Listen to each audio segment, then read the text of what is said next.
for yourself? All right, we're breaking things down into letter grades A, B, C, D, F, and plus minuses for each of them but F. I'm just going to read from the tier list. A's are the best cards in the format. Bombs completely changes the game in your favor, will almost single-handedly win you the game. B's, these cards are amazing. Efficient removal, overstated creatures, powerful mana sinks, anything that is above curve for its mana cost. C, cards that are fine on curve. You're not very excited to play them, but not sad to play them either. Most of your deck will probably consist of cards in this rank. Sometimes cards in this rank will not make the cut for the final deck. D, ranges from medium to bad filler. Cards in this tier get cut a lot and require specific decks to be good playables. If your deck really needs a 2-drop, if you have specific synergy with a card, or a card fills a weakness in the deck, for example. Most of the time, these are cards you have to throw in because you're low on playables. And then Fs are unplayable. We also have ticks, little tick boxes for ceiling grades for specific cards that fluctuate a lot depending on the deck that they're in. And sideboard grades, which are cards that you want to bring in for the sideboard, but are usually pretty bad main deck. Alright, there are also like plus and minus grades that we add to the grade, of course. So we have a little bit more of a span. So it's not... sometimes it's pretty hard to put... both cards are C, but they're kind of pretty different in a power level. Like a C- and a C+ is a pretty big difference. And that's about it. The multicolor cards, just strictly multicolor, do receive a little bit lower grade initially, because you don't want to pick them too early unless they're extremely powerful or extremely splashable. And they get an in-color grade, right? So once you know you're in the 2 colors or 3 colors, whatever, you are going to be picking that card quite highly. But before that, it is very risky because there is a good chance you're going to lose it. And yeah, let's go. Scotty, the first card is yours. Gravestone Strider. Gravestone Strider is 2 mana for an artifact creature golem. It's a 1/3, and you can pay 1 and add 1 mana color. Oh, sorry, 1 mana of any color. Activate only once each turn. Or you can pay 2 and exile Gravestone Strider from your graveyard. Exile target card from a graveyard. Let's break down what this does. This is a 1/3 for 2 mana. It blocks, right? Specifically, let's... this actually overlaps, so this is an interesting card to start with, because it actually overlaps a lot with the themes of the set. We have Disguise, right? Which essentially means you can turn a card face down for 3 mana, and it's a 2/2 with Ward 2, right? The 1/3 stat line technically blocks that, even though like they can flip it up, and it could be a little risky just blocking one of those because your opponent could flip it up and eat it. But there are also some graveyard themes in this set. According to Wizards, Simic cares about quote-unquote collecting evidence, which is exiling cards from your graveyard to pay for additional costs for things, and then they have additional bonuses whether or not you collect evidence or not. And Golgari, according to Wizards, has a quote-unquote grave break theme, which cares about creatures leaving your graveyard. For specifically Gravestone Strider, rules-wise, if you pay 2 and exile this from your graveyard and then target your own another creature in your graveyard, that'll trigger your grave break triggers twice. Right? Yeah. Because you'll exile it from the graveyard, it'll go on the stack, it'll trigger a creature leaving because the Gravestone Strider leaves, and then it'll exile another creature and it'll trigger it again. So there's a lot of micro synergies. There's a lot of micro synergies here, right, in this one card. Including, and not to be underestimated, just the fact that if it's on the battlefield without having to pay additional mana to filter, this will just naturally help you fix. This card seems okay to me, not particularly exciting. I don't think it does anything particularly well. I think where it's most valuable is where you want to be having something consistent to trigger your grave break stuff, right? But honestly, paying 2 mana just to trigger grave break stuff isn't the most exciting either, so I'm not excited about it in any capacity. I think this is a D+ for me. There's that crazy Golgari enchantment with this. Do you know what I'm talking about, Scotty? Yeah, it's called Insidious 2-drop.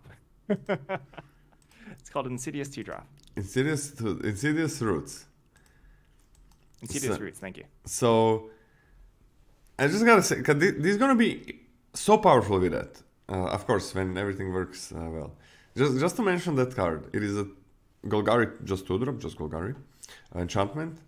Your creature tokens you have can tap for any mana, And whenever one or more creature cards leave your graveyard, you create a 0/1 plant token, obviously. And then you put a +1/+1 counter on each plant you control. So if you have nothing, no plants on the battlefield, right? You exile this one, a 1/2 plant, and then you exile another creature, and then you have a 2/3 plant and a 1/2 plant, and they're just waiting for you to exile more with collect accidents and something. Sorry, the sound is weird for me. The sound is low. The sound is pretty low. Why'd I go quiet? What'd I do? I didn't do anything. You've been fluctuating back and forth a little. I'm not entirely sure why. Like Yeah? sometimes you sound really muted out, and then sometimes you're normal. And I thought it was just on my call end, but I guess everyone can hear it. Let me see. Like I'm still low. I see that I'm lower. I don't know why. I don't think this has ever happened. What the fuck is happening?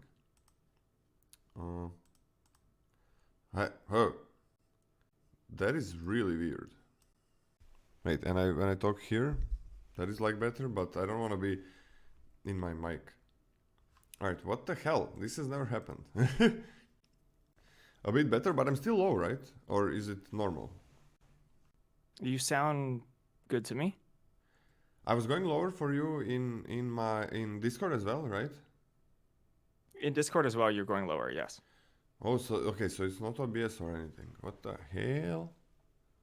Just 1 second.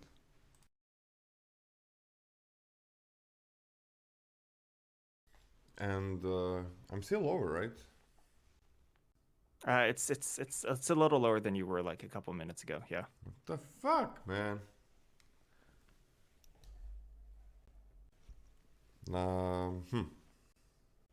Hey, what are you doing to me? Is the mic going?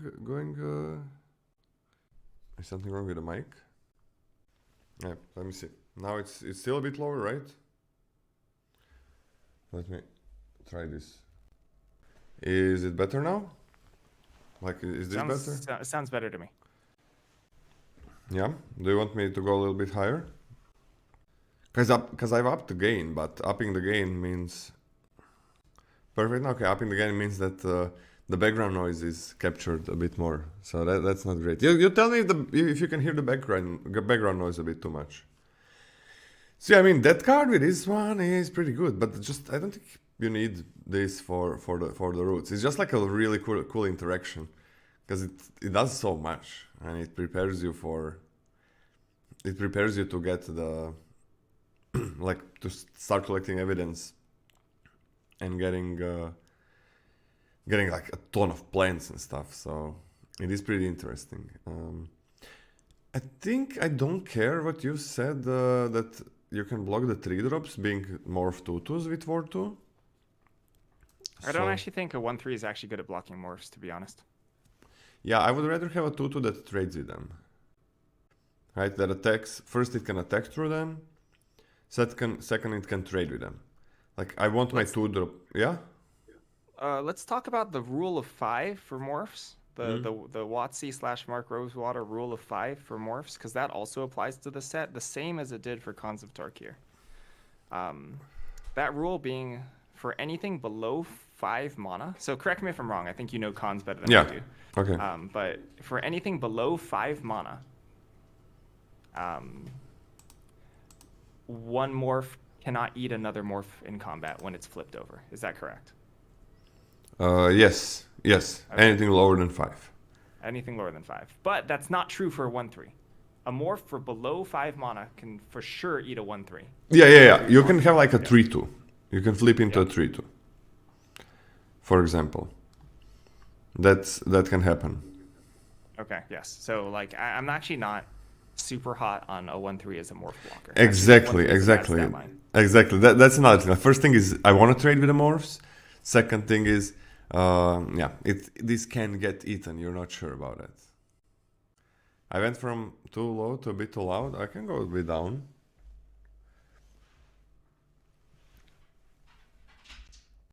Oh, so it got fixed.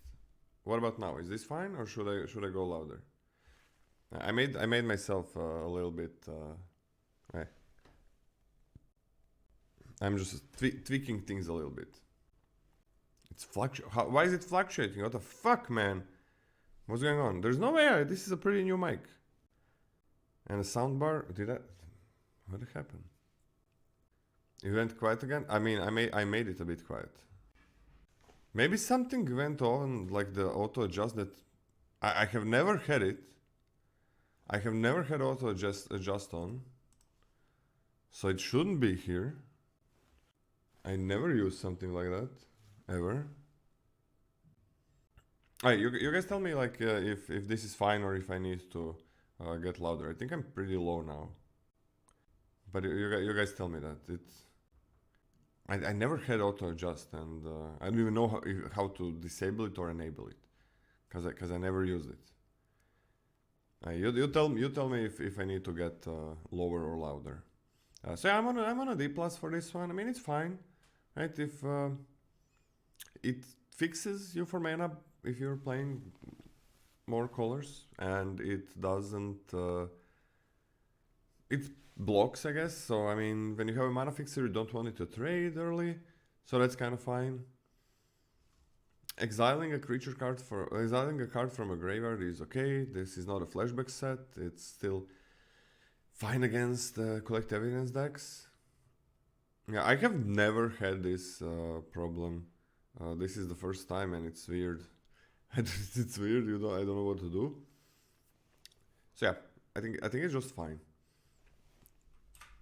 We're doing commons, so the next is Magnifying Glass. Let's go to the next one. Magnifying. I hope that card is going to be really good. That means you're going to be playing 4 or 5 color decks and stuff. I think you can still play 5 color decks, but I think the green fixing is quite strong. I think that specific card is not. Okay. Magnifying Glass, 3 mana total. For an artifact, and you can tap to add colorless, or you can pay 4 and tap it to investigate. Investigate means you create a clue token, and the clue tokens are tokens that you can pay 2 mana and sacrifice it to draw a card. This card is molasses. This card is extremely slow. I do believe that this format is going to, like, if you want to just talk about format predictions, I believe that this format is going to be slower than most. However, I do not think that you are at a shortage of ways to accumulate card advantage in this set. A lot of cards investigate. A lot of cards loot and rummage. So I think most players will be not at a shortage of gas. Most of even the aggressive decks are not at a shortage of gas, right, in this format. And I don't think that you'll really ever need to rely on a Magnifying Glass in order to push you over the top of your opponent. That changes depending on the matchup, right? There could be some specific matchups where we want like this little extra boost, but as a starter, I think this card is quite bad. This is a D- for me. Yeah, I'm gonna go to D- as well. So slow, like 6 mana to draw a card. It's 3 mana to tap for colorless. Like, it doesn't do anything. It doesn't fix. Even in a slow set, I don't think this is good. Don't think this is what you want to be doing. Just next. Sanitation automaton. For 2, you get an artifact creature construct. That's a 2/1, and when it enters the battlefield, you surveil 1. Yeah, I don't know. This is probably made for collect evidence decks. If you guys are not in the loop, the collect evidence is there are cards that can collect evidence, and there is a number attached, and that number means that you have to exile any amount of cards that are worth that much mana or more, which means like if you have collect evidence 3, you can exile a 3 mana instant or a 4 mana creature, whatever, or 3 1/1s, whatever. Just combine the mana costs of the cards in your graveyard. So I think this is what they wanted for you to have in those decks. It's colorless, you can put it anywhere, but it's so bad. It is a 2/1, and all you get is a surveil. I don't know. I don't think this set is that low power level that this is gonna be good. Low early game power level. What happened here? Yeah, there are enough good 2-drops, I think, as well. Really? I think the 2-drops are butt. I mean, we can look at them when we get there, but yeah. frankly, the common 2-drops are mostly quite poor. Well, I'm on a 6 C. Oh, sorry, on a D or a D minus. I'm on a D minus for this one for now. I'll go D plus. D plus. Really? Yeah, I actually think a 2/1 stat line's like okay-ish if you just need to throw something in your deck. And honestly speaking, the 2-drop slot I do believe is quite thin. I mean, there's also like a sub theme, not a sub theme. It's just a theme of sacrificing artifacts, and this does happen to be an artifact, so it's like okay-ish. Yeah, but you gotta sacrifice an art.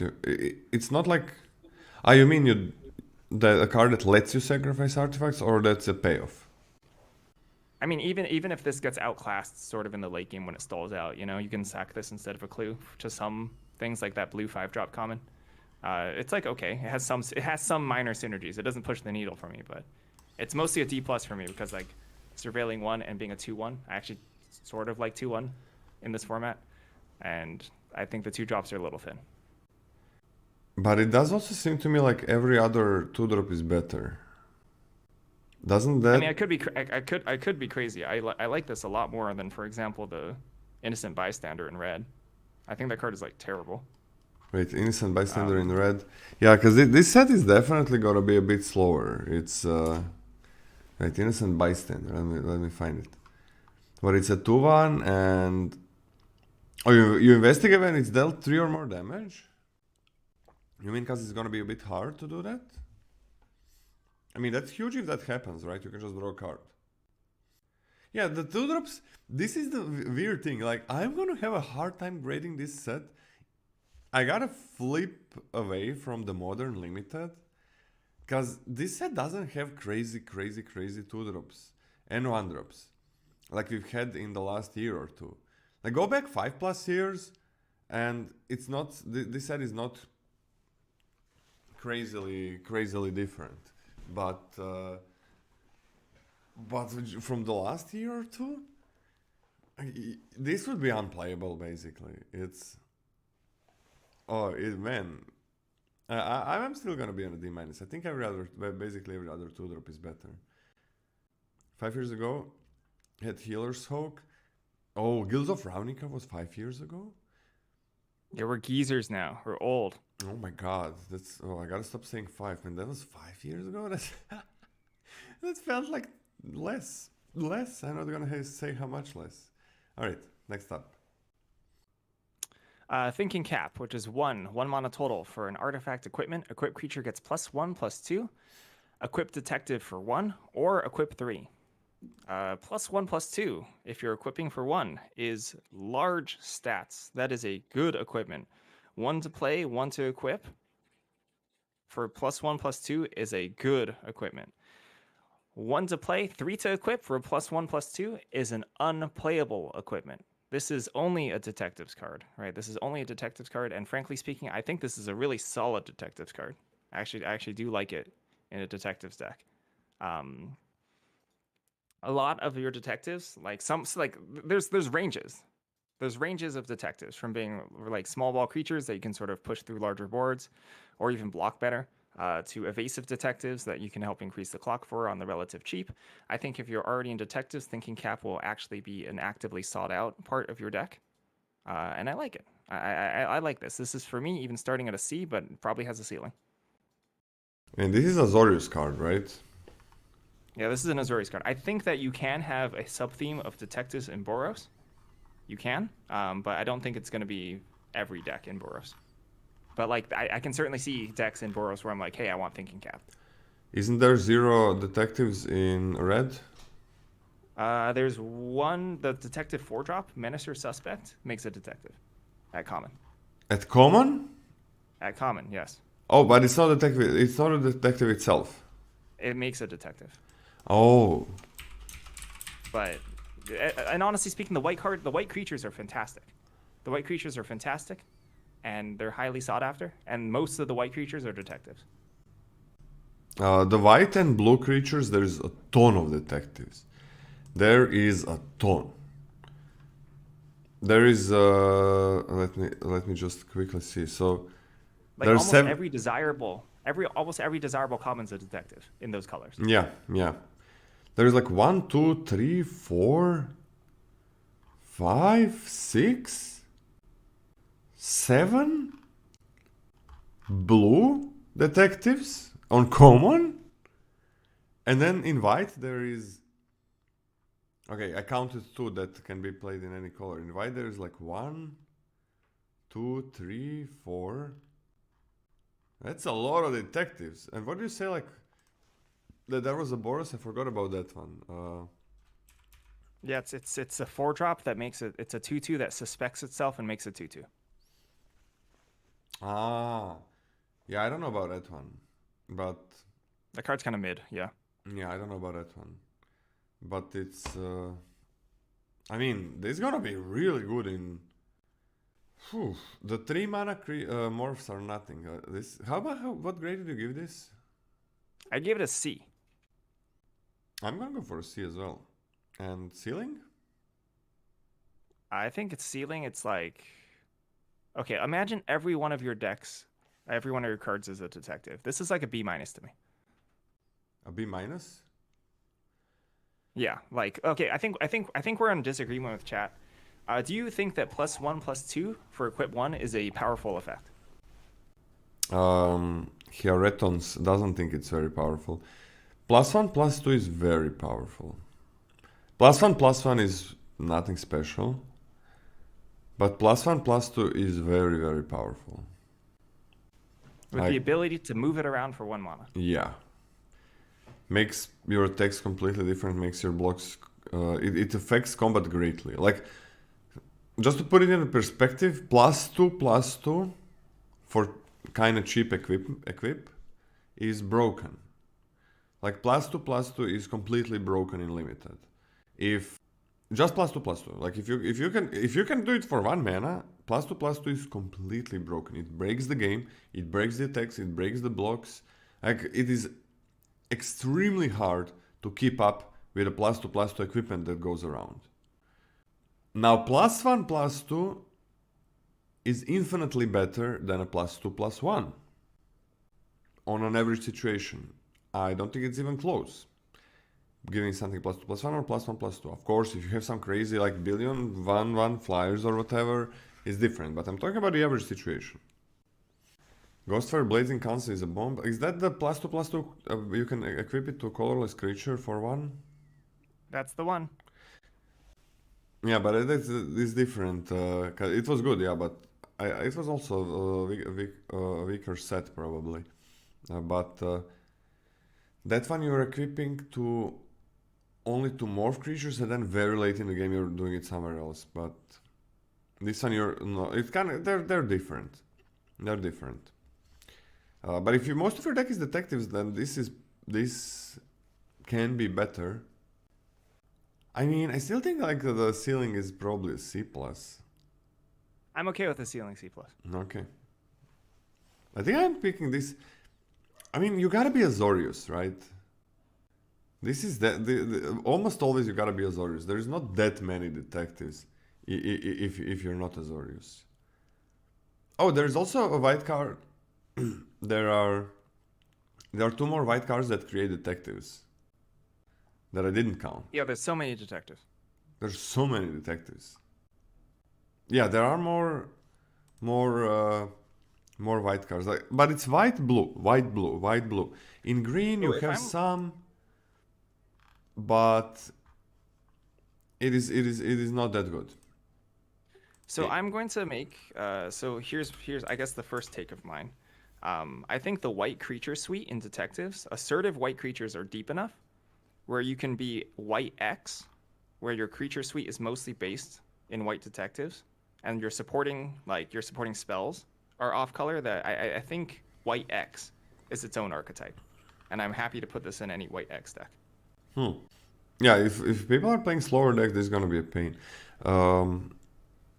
What are you guys smoking? GTA is broken, the rest is on mid. I mean, the +2/+2 in limited is broken. +1/+2 is really good. It is not broken. +2/+2 is not a hyperbole. Like any time you put a +2/+2 equipment on the battlefield, you start moving it around. If it's not like 3 mana or some bullshit, if it's normal mana cost, it is extremely hard to keep up. I think this is gonna be fine. I mean, the goggles in Kaladesh are a bit different though. because you can equip it costs to equip, but you can just move it around. You play it and you don't have to pay mana for those early turns. That is crazy. That is just crazy. One of the best equipment I ever saw. Okay. Next up, Escape Tunnel. Sacrifice. It's evolving wilds, so you can step it and sack it and get any basic land on the battlefield tapped, or you can have another effect. Don't get a land, but sacrifice it, and target creature with power 2 or less can't be blocked this turn. And that's interesting. This is nothing too crazy, but it's pretty interesting, this one. So this fixes for you. Evolving Wilds power creep. This is so fun. Like, they're not adding stats, they're adding a bit of text. So it fixes for you. It's always good. Like, Evolving Wilds, every deck wants to have one or two if it can. But then in the late game, like even in the mid game, if you're fast, you can just deal extra damage, which is fine. But you can also sacrifice this and make your morph creature. I guess it's not morph, it's a disguised creature. You can make your disguised creature get through and you can deal more damage. I mean, let's be real, 90% of the time you're using this as Evolving Wilds, which is something I like. And I kind of grade this basically as Evolving Wilds. I like it, and that's about it. I mean, it's a C or a C minus. I'm on a C minus, that's fine. It's not fighting for it, but it's always going to be good in a deck. Okay, I'm gonna C, solid C. Here we need to talk about play pattern. Yeah. Are you, Lola? It's turn 10 in the game. You're top decking. You have drawn your escape tunnel. Are you cracking said escape tunnel to quote unquote thin your deck? No freaking way. If Okay, I can make use of the effect. But there's also like, gonna be a lot of times creatures where I can't make the use of the effect. Well, let's say your board's empty. My board is empty? Your board is empty. Are you cracking escape tunnel? Yeah. But you have targets in your deck still, but you have nothing on board. Yeah, because the effect is nothing special. So you're cracking escape tunnel to thin your deck. Yeah. Okay. You? I'm not. I mean, it's also kind of not a real question, right? Because what is the board situation? What are you gaining by making your creature unblockable? Are you gonna kill opponent? Is it gonna be something important? Is opponent on 20 life? Like, if opponent is on 20 life, are you really not doing it? That's a good answer. Yeah, your answer is very comprehensive. I like it. I also have asked the question. Oh no! Sorry, I thought it was rhetorical. Because yes, you're right. It depends on the context. It depends on what the activation actually does, and it will range from not actually being that effectual, and therefore you should probably just crack it, to yeah, it actually matters, and I want to hold this to deal the last points of damage. Yeah, it's just an extra. Why not? Not broken. Just why not? Gonna be maybe a little bit irritating when you're on super low on life and opponent just finds the escape tunnel and gets in. Because everybody's playing this in their decks. So yeah, that could be a little bit like, oh god damn it, man, the stupid land just killed me. What can you do? Public Thoroughfare. Land. Public Thoroughfare enters the battlefield tapped. When Public Thoroughfare enters the battlefield, sacrifice it unless you tap an untapped artifact or land you control. Tap to add 1 mana of any color. Like Escape Tunnel, this is also a strictly better version of a card we've seen before. I believe the most recent one has been Transguild Promenade from like War the Spark or something, or wherever that is, Gateway, I don't know. Not Transguild Promenade, what was it called? Whatever, it doesn't matter. This card is bad, right? It's extremely expensive to actually tap a land in order to have this effect. To actually tie up not 1 but 2 mana is ridiculous. Not the fixing that you want. Let's say you are a 5-color deck and you have tons of bombs to splash. You still don't really want to tap 2 lands in order to play a land. That's super brutal. You'd rather find fixing in other ways. Now the question is, how much does the artifact clause actually add to this? You want like a clue on the battlefield, you have your stupid like 2-drops 2/1 surveyor or something, and then you can tap that. I still think the cost is extremely high. I don't actually think, personally speaking, I don't think that this really changes the needle too much for me on how much I actually want this card. I believe that your green fixing decks have much better ways to actually fix your mana, that you don't actually need this or want this. This is an actual D for me. Yeah, as Cody said, okay, my microphone. I think my microphone is back to normal volume now. This is so weird. So if you're going to be tapping a land, that has been horrible, basically unplayable. Because again, it's like land cyclers for 2 mana, right? You don't want to pay 2 mana for a land.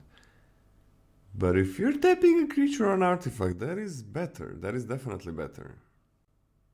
It's 100% better. I think we should note right now that clues, unlike other tokens similar, don't need to tap to sacrifice themselves. So you can tap a clue and still sacrifice that same clue. Yeah, if it matters. I don't think it's great, but I do like the support. These are all commons. Wait, is in the land slot? Can you get this in the land slot? And it's down again. What the fuck, man? There is probably some auto bullshit going on. Have you tried unplugging it and plugging it back in again? Have you tried it? Do you want me to do it? Yeah, do it. Okay, I'm gonna do it. Hey.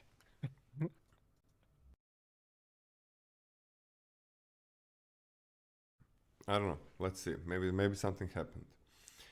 So yeah, I don't think this card is great. It's better than the previous iterations, but also really bad. I do like the fixing. Can you get this in the land slot? I didn't get the answer. Can you get this in the land slot? I didn't think there was a land slot in this set. There's like a basic land slot, right? Oh no, I don't think you can get this in the basic land slot. I don't think so. So it's only basic lands in the basic land slot? Damn, I don't like that. I want that more cards. I do like the fixing, man. We went through like 3 fixing cards. They're all playable, but 2 of them are not great. Oh, the surveil lands are in the land slot? Okay. So yeah, this is... The rares? The rares are in the... Really? Huh. What? The rares are in the basic land slot? Those are rares. Are all the lands... Why don't we know how it works? We don't know anything. Yeah, why don't we know all of these things? Like, skill issue, I guess. There should be like a comprehensive article from Wizards. Why don't we know all of these percentages and stuff? They know we like Magic players love their data. Okay, well that's wow. Okay. Oh, they announced it. So they're slowly announcing it. Wait, what the hell? They're slowly announcing it? I'm actually pretty sure we should just have a fist fight in chat, and whoever wins will be the truth. Yeah, whoever is the loudest. Type in caps if you're correct. Type in all caps, please. Man, I'm fucking angry. Like there should be like one fucking article, and this is what the wildcard slot is exactly. This is what the land slot is exactly. This is what the list slot is exactly. These are the percentages, and that's it. This is important, I think. God fucking damn it! Are these lands gonna be in the land slot or not? Anyways, let's hope they are. This one is not very good. I'm giving it a D. But if you need to fix your lands, this is fine. What do you give it, Scotty? It's a D. I don't like this card. Alright, next up. Wait, what'd you give it? D. Case of the Shattered Pact. 2. We're on uncommons, by the way. Case of the Shattered Pact. 2 mana total. This is our first instance of enchantment case. So case are always divided into 3 sections. They have an effect when you play them. There's a condition that you have to do to solve the case. And then once they're solved, they have another static ability or activated ability that you can only use or have access to after the case is solved. To solve the case, when you solve a case, it actually finishes being solved on your end step, which is important. Important to note. So like if you meet the conditions to solve the case, it won't actually be solved until your end step. Let's read Case of the Shattered Pact. When this case enters the battlefield, search your library for a basic land card, reveal it, put it into your hand, then shuffle. To solve this case, there are 5 colors among permanents you control, which means you have to have 1 of every color. You have to have full Wooburg on the field. And when it's solved, at the beginning of combat on your turn, target creature you control gains flying, double strike, and vigilance until end of turn. So yeah, super flashy. Let's break this down one by one. How strong is when this case enters the battlefield, search for base library for basic land, reveal it, put into your hand? Not great. That card is pretty bad, right? It's very mediocre. Undesirable. How easy is it to solve this case? Extremely hard. You have to have all colors or permanents on the battlefield, and they have to be alive. They have to exist on the battlefield, right? So it's extremely difficult to solve. And how good's the payoff? The payoff's pretty good, honestly speaking. It doesn't even give lifelink. It doesn't make your creatures larger on blocks. It only increases your offensive capability, albeit it is a pretty strong way to increase your offensive capabilities. I don't like this card. I think it's actually quite bad. I mean, I love it, but I hate it at the same time. I think Case of the Shattered Pact is not what you want to be doing to fix your mana. I think it's worse than most of the other green fixers. In fact, all of the other green fixers. And I'd rather play any of those over Case of the Shattered Pact. And this is a meme and a dream, and it's beautiful, and it's a D- for me. But Scotty, you know that you have common multicolored cards. So the hybrid, yes, there are hybrid cards, which you can retain yourself not in all 5 colors, right? That will count for both colors, yes. Yeah. So you have multicolored cards that are basically single colored. Like if you have 2 colors, if you're playing a 2-color deck, you have, let's say you're not splashing anything, then you have 4 multicolored cards in all colors from 3 multicolored cards per color that have one of the missing colors in them. I'm saying this badly. I'm saying this real badly. I don't know. I'm still waking up a bit. I don't know why I didn't get enough rest. So there are common cards, common hybrid cards. There is 10 of them. Common again. And since they are all dual colored, but they're hybrid, so you can play them in one color, that means there is 4 of them per color. Of course, they they intervene. So, and intersect. So you do have access to 6 commons that are gonna help you achieve this. 6 common cards, if you're building a 2-color deck. Golgari can get this with 2 cards. What do you mean? There's a green enchantment that gives you blue, white, red tokens. Hey, Moomin. It's, yeah, I don't know. It's a weird waking up for me today. And then this fucking microphone, I don't know what to do about it. Anyways. Like, this is way more doable in this set than in any other. What grade did you give it? A D-. Not a believer. This is way better. Way, way better in this set than in any other set I've seen. I'm gonna go higher, quite a lot. I'm gonna go on a D+ or C-. I'm okay on a D+ and ceiling of a C+, but you don't want a C+ ceiling, right, Scotty? I'm okay with the C+ ceiling. Removal exists. The problem is they all have to be on the same. They all have to be on the battlefield. Yeah, this is, and it doesn't even help you block, really. And then it happens the turn after you achieve it. Yeah, you achieve it and then it's on the end step it goes off. You can definitely do this in this set. You can definitely do it. Yeah, I hope you give it a high grade. I gave it a D+ and great. And a C+ ceiling. It's definitely doable. Lumbering Laundry for 5, you get a 4/5. It has Disguise for 5. Again, Disguise is same like Morph. 3 mana, you get a colorless 2/2. Put this card face down on the battlefield, but it also has Vor 2. That's like Morph on steroids. And it's a 4/5 once you flip it, or if you just play it. And for 2 mana, Until the end of turn, you can check all the face down creatures you don't control. So you can see what your opponent has. It's not too bad. And I don't like this. I don't care about it. Like 4/5, whatever. It's nothing special. So I don't know, man. I don't care about this card. I'm gonna give it like a D. Alright, I'm gonna come in hot. I think you're never gonna put this in your deck ever. I'm gonna give it an F. F? Which is kind of, yeah, it's kind of surprising because it has stats. I used to be in the opinion that if it has stats, I'm not gonna give it an F, but I thought I was kidding myself whenever I draft and stuff. That like you actually never put this in your deck. So I think it's an F. But this one you can. I mean, it's an extra that you can play it on turn 3. And I think that every other alternative card that you can put in this sort of slot is better than this. So to the point you will never put this in. I mean, I hope I'm wrong. I don't even hope I'm wrong. This card's not even fun. Yeah, I mean, it doesn't look good. It looks pretty bad, but it doesn't feel like unplayable. And the 2 mana, I don't know, it's not great, but it can help, so you know what's going on. When I first read this, I thought the best thing about Lumbering Laundry is what I've called the second look of shame, right?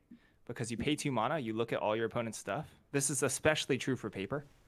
You pay 2 mana, you look at all your opponent's stuff, and then you play out like the next 3 turns. And then you think about it. The board state hasn't changed, but then you reach over to your 2 extra mana, and you tap it again, and be like, I forgot everything that was there. And that's the best part about this card. Can opponent shuffle the cards around? You can't intentionally confuse your opponent, no. But you can forget. You can forget. Wait, is there a rule that you cannot like shuffle them after they look at it? You have to be clear about which one is which. They should be numbered. You want to number your morphs. Ah, you want to number your morphs. Okay. So you're gonna when you do this okay. You can't shuffle them. Okay, you can shuffle them, but you gotta number them, right? Yeah, they need to be clearly marked. Oh, there's gonna be like in pre-release. There's gonna be some funny shit with it. You know, okay, if opponent does this to me, if they play this and use it in the pre-release, like it's a little bit more chill. You know what I'm gonna do? Like I'm gonna shuffle them next turn. Like I'm gonna shuffle them around, and I'm gonna say, "Haha, now we don't know," and I don't care if they get mad. That's maybe a plus. And I'm just gonna be like, look at them again, and number them. I'm just gonna mess with people so much if they use this on me. I'm gonna be like hiding them around, moving them. They're like, hey, what are you doing? I'm gonna call the judge, or something. I'm just gonna be like, look at him again. I just wanted to see the reaction. Oh, that's gonna be fun. I mean, it's gonna be extra plus for the opponent because I'm gonna show it to them second time for free. But it's worth it. It's definitely worth it. It is definitely worth it. Like having that fun. Like I'm gonna, even if they say nothing, even if they say like, oh damn, oh that's a good tactic. If they don't know, right? If they're like, you got me. I'm gonna like, no, this is not allowed. So look at my cards again. But I hope that I'm gonna be able to do this. I mean, you can do whatever you want, Lola. No one's physically stopping you. Well, yes, they are. If they don't play this and use the 2 mana effect, and I don't have a couple of face down creatures. I guess so. Yeah, that's true. All right, next up, Magnetic Snuffler, Scotty. Magnetic Snuffler for 5 mana is an artifact creature construct. It's a 4/4.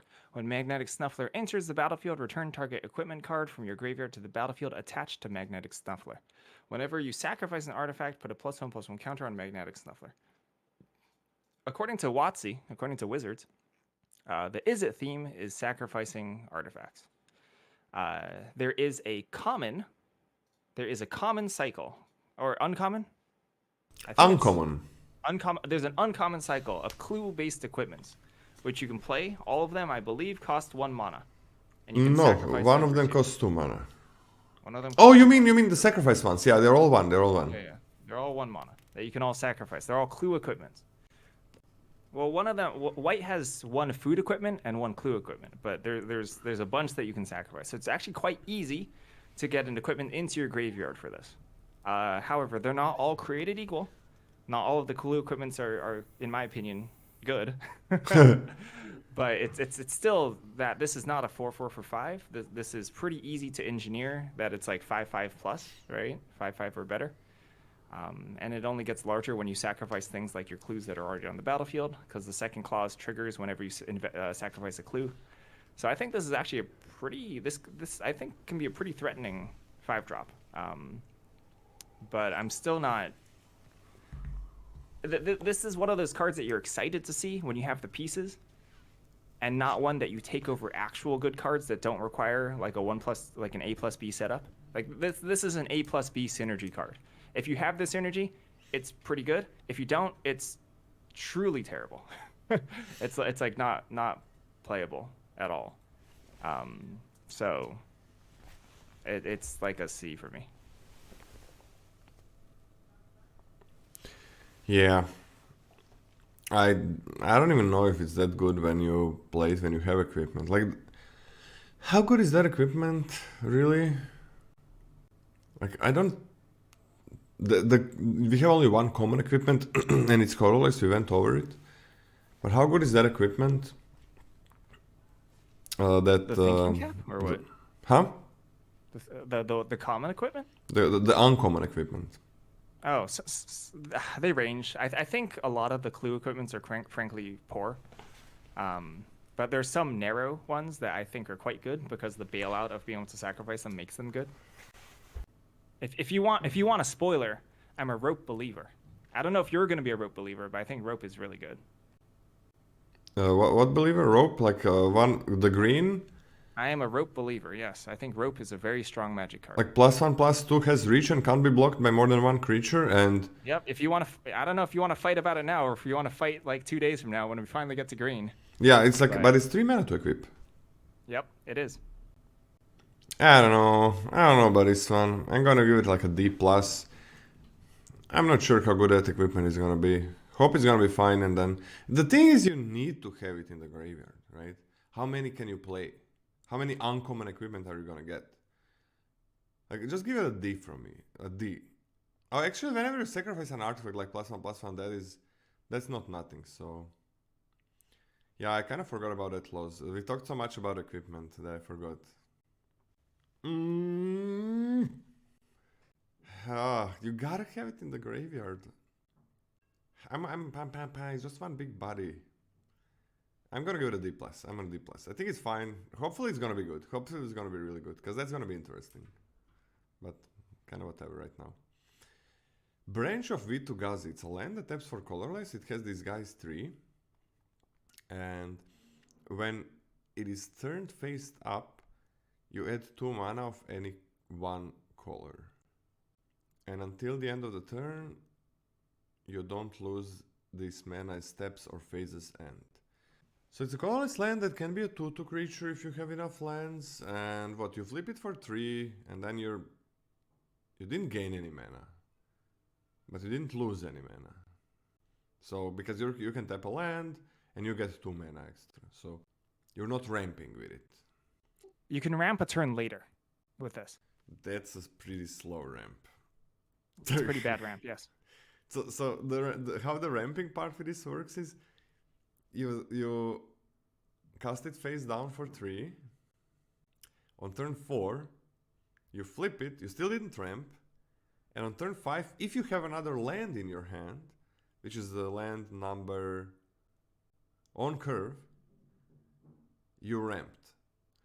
That is never gonna happen, and it's never gonna be something that does anything. That is the only way to ramp, is to have 6 lands on curve in your hand. It ramps you because you didn't... So how does this ramp you on turn 5? Is because you just played an extra land, which is, you heard it here first, not allowed. You can play 1 land per turn in Magic the Gathering card game. So you played an extra land. That is the ramp. Yeah, I don't give a damn about this. This doesn't seem good at all. I'm gonna give it like a D. D seems fine. Maybe D-. What do you think? D-. Yeah, I'm D- for me as well. I think green fixing is actually quite good. I do not want this. I don't care about any part of this card. Scene of the crime. By the way, we didn't really talk about it, but we're just freestyling in terms of who's reading it, right? We're just freestyling. Everybody does one when it's two of us. All right, sure. I didn't know that, but here we go.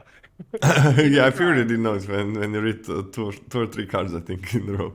Well, I should have told you probably. Artifact land clue. Scene of the crime enters the battlefield tapped. You can tap to add colorless, or you can tap and tap an untapped creature you control, add 1 mana of any color, and you can 2 and sacrifice Scene of the crime to draw a card. So a tap colorless land is weak, right? But you can actually use your creatures to filter mana, which is actually pretty good. That's like pretty decent fixing, I'd say. And eventually in the late game, you can pay 2 and sacrifice this to draw a card. This land, on its face, in terms of the text, I think is quite powerful. I think this is a very good utility land with the ability to fix in a pinch, the ability to cycle itself late.